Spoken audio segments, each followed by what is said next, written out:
والدین کی نافرمانی سے بچے۔ یہ جوڑا، یہ بوڑھا جوڑا ہر گھر میں پریشان ہے، ہر گھر میں پریشان ہے۔ ایک باپ، ایک والدین 8 بچوں کو بڑا کرتے ہیں، جوان کرتے ہیں، اور 8 بیٹے اپنے والدین کی کو یعنی سنبھالنے کے لیے تیار نہیں۔ وہ کہتا ہے تو سنبھال لے، وہ کہتا ہے تو سنبھال لے، لیکن اللہ رب العزت نے قرآن پاک میں کیا فرمایا؟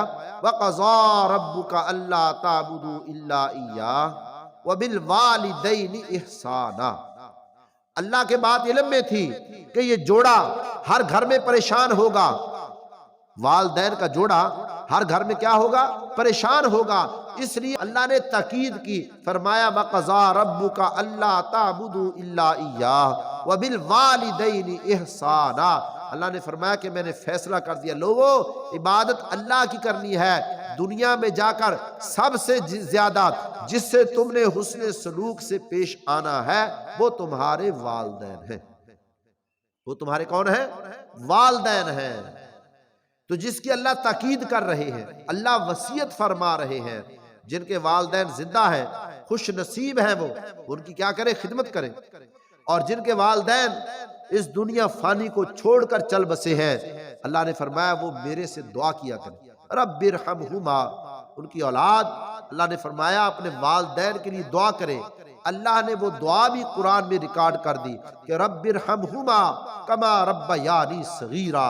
مجھ سے دعا، یا اللہ جس طرح ہمارے والدین نے ہمیں بچپن میں پالا ہے، یا اللہ ان پر ایسے تو بھی رحمت فرما، تو بھی ان پر رحم فرما، یا اللہ جیسے انہوں نے ہم پر رحم کیا۔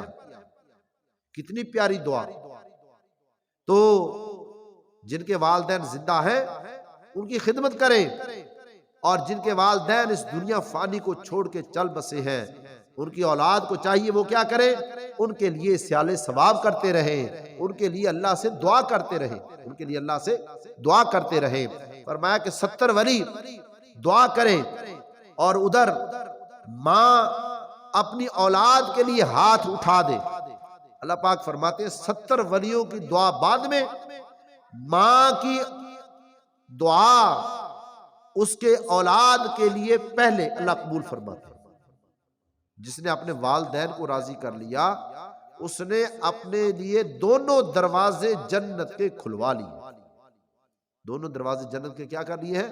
کھلوا لیے ہیں۔ جس نے کیا کر لیا؟ اپنے والدین کو راضی کر لیا۔ تو اس لیے موسیٰ علیہ السلام اللہ سے ہم کلام ہونے جاتے تھے نا، تو جب موسیٰ علیہ السلام کی والدہ فوت ہو جاتی ہے تو اللہ کے پاس پہنچتے ہیں، کوہ طور پہ پہنچے ہم کلام ہونے کے لیے، تو اللہ رب العزت نے فرمایا موسیٰ ذرا خیال سے بات کرنا، وہ جو تیری ماں تیرے لیے دعا کرتی تھی نا وہ اب دنیا میں نہیں رہی، وہ اب دنیا میں نہیں رہی۔ موسیٰ علیہ السلام کی دعا، ماں کیا دعا کرتی تھی؟ یا اللہ میرے کلیم کی کوئی بات جو ہے نا اس کے منہ سے کوئی ایسی بات نکل جائے تو یا اللہ تو معاف کر دینا۔ تو والدین کا بہت بڑا مقام ہے۔ تو موسیٰ علیہ السلام اللہ کے جلیل قدر پیغمبر ہے۔ اللہ پاک فرما رہے ہیں ماں دعا کرنے والی دنیا میں نہیں رہی، ذرا خیال سے بات کرنا، ذرا خیال کر کے بات کرنا۔ تو جب ماں دعا کر دیتی ہے اللہ اس کے لیے 7 آسمان سے اوپر والدہ کی دعا کو اٹھا کے قبول فرماتی۔ تو ایک عورت دعا کر رہی ہے، موسیٰ علیہ السلام کا زمانہ ہے کہ یا اللہ میرے بیٹے کو موسیٰ نبی کا کیا کر دے؟ ساتھی جنت میں بنا دے۔ جنت میں موسیٰ کلیم کا میرے بیٹے کو یا اللہ کیا کر دے؟ ساتھی بنا دے۔ تو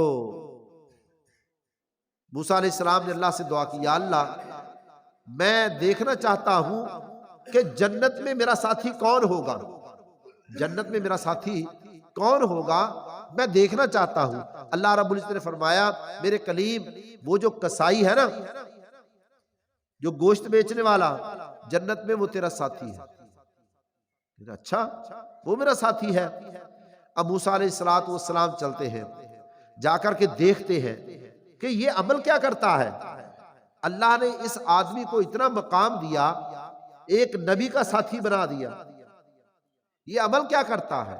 موسیٰ علیہ السلام گئے، جا کر کے دیکھا وہ گوشت بیچ رہا ہے اور کچھ بوٹیاں نکال کر ایک طرف رکھ رہا ہے، اور اس کے بعد جب اس نے گوشت بیچ لیا اب اپنے گھر جانے لگا، موسیٰ علیہ السلام نے فرمایا آج رات میں بھی تیرا مہمان ٹھہرتا ہوں، میں نے بھی آج تیری مہمانی کر تیرے ساتھ جانا ہے۔ کہا ٹھیک ہے جا حضرت آؤ۔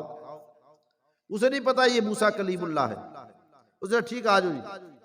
گھر گیا، گوشت پکایا اور نرم نرم بوٹیاں کر کے اپنی بوڑھی ماں کے منہ میں ڈال رہا ہے، اور اس کے بعد اس کی والدہ ہاتھ اٹھا کر دعا کر رہی ہے۔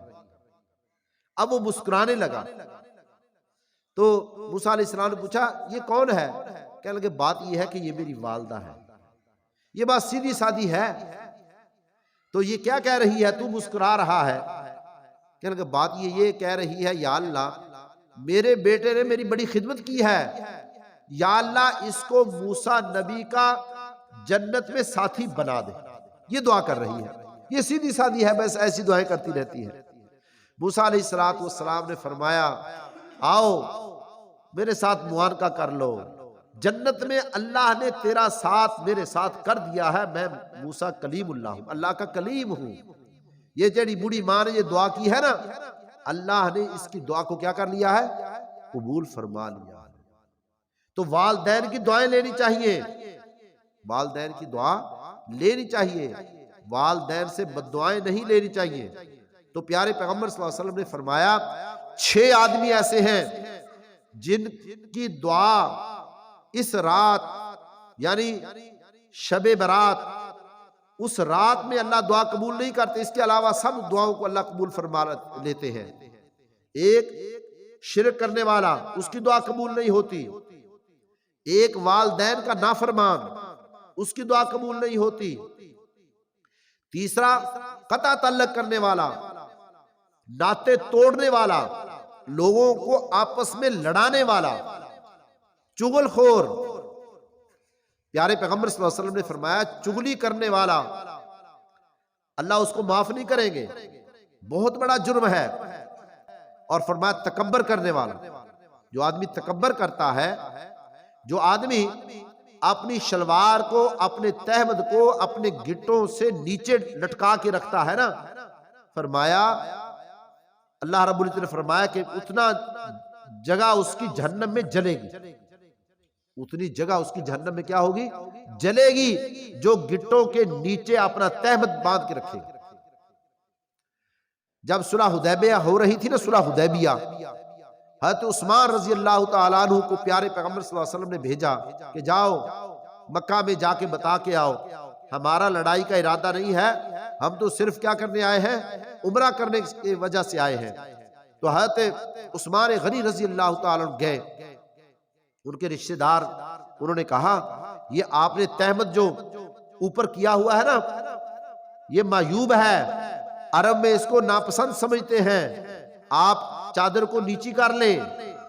حضرت عثمان غنی رضی اللہ تعالی فرمایا کہ میرے نبی نے فرمایا ہے کہ جس کا تہمت گٹوں سے نیچے ہوگا اتنی جگہ وہ کیا ہوگی؟ جہنم میں جلے گی۔ کہنے لگے کہ میں اپنے نبی کی بات کو نہیں ٹال سکتا۔ حضرت عثمان غنی رضی اللہ کیا فرماتے ہیں؟ فرمایا جو میرے پیارے پیغمبر نے بات کہی ہے نا، میں اپنا تہمت گٹوں کے اوپر ہی رکھوں گا، میں اپنے نبی کی سنت وہ نہیں چھوڑ سکتا، اپنے نبی کا طریقہ نہیں چھوڑ سکتا۔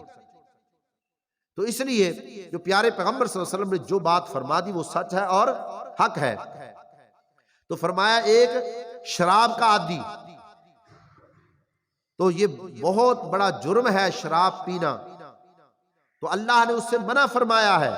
فرمایا جو دنیا میں شراب پیے گا، اگر توبہ کیے بغیر مر گیا، اس کو جنت کی شراب اللہ نہیں پلائیں گے، اس سے محروم کر دیا جائے گا۔ تو اس لیے یہ صفات، 6 صفات، ہمیں اس سے توبہ کرنی چاہیے، شرک سے توبہ کرنی چاہیے، والدین کی نافرمانی سے توبہ کرنی چاہیے، اور تکبر سے توبہ کرنی چاہیے، چغل خوری سے توبہ کرنی چاہیے، اور جو ہے اس چادر کو نیچے لٹکانا، اس سے توبہ کرنی چاہیے۔ یہ اللہ کو 6 آدمی ایسے ہیں کہ اللہ ان کی رحمت والی رات، برکت والی رات، جس رات شب قدر کی رات اور شب برات کی رات جو آ رہی ہے نا، ان میں بھی اللہ اس کی مغفرت نہیں کرتے، جس میں یہ 6 عیب ہوتے ہیں۔ جس میں کیا ہوتے ہیں؟ یہ 6 عیب ہوتے ہیں: تکبر کرنا، اور ناتا توڑنا، 2 مسلمانوں کو آپس میں لڑانا بہت بڑا جرم ہے، اور شراب کا پینا، والدین کی نافرمانی کرنی، اور اللہ کے ساتھ کسی کو شریک ٹھہرانا۔ یہ 6 اتنے بڑے جرم ہیں، اتنے بڑے جرم ہیں، ہمیں اس سے کیا کرنی چاہیے؟ توبہ کرنی چاہیے۔ تو یہ رحمت کے دن آ رہے ہیں، برکتوں کے دن آ رہے ہیں، رحمت کا سیزن آ رہا ہے، رحمت کا سیزن۔ تو اللہ نے یہ خاص رحمت کے دن، یہ شب برات کی رات آ رہی ہے، آگے پورا ماہ رمضان کا مہینہ آ رہا ہے، پھر شب قدر کی رات آ رہی ہے، پھر آگے عید کا دن آ رہا ہے۔ اللہ نے خاص وقت اس امت کے لیے خاص کر دیے کہ پیارے نبی کے امتی اگر ان اوقات میں بھی اللہ سے توبہ کریں گے، اللہ ان کی توبہ کو کیا کر لیں گے؟ قبول فرما لیں۔ تو اللہ کی طرف پورا سال آدمی اللہ سے دعا کرتا ہے، یا اللہ میرا یہ کام کر دے، یا اللہ میرا یہ کام کر دے۔ اور یہ وقت ایسے آ رہے ہیں کہ جب اللہ کی طرف سے آوازیں آتی ہیں، میرے بندو مجھ سے مانگو، جو بھی مانگو گے میں دینے کے لیے تیار ہوں۔ میرے بندو جو بھی مجھ سے مانگو گے میں دینے کے لیے کیا ہوں؟ تیار ہوں۔ تو اس لیے یہ مختصر زندگی، قلیل زندگی، قبر کی زندگی، آنے والی زندگی، عبدالآباد زندگی، نہ ختم ہونے والی زندگی،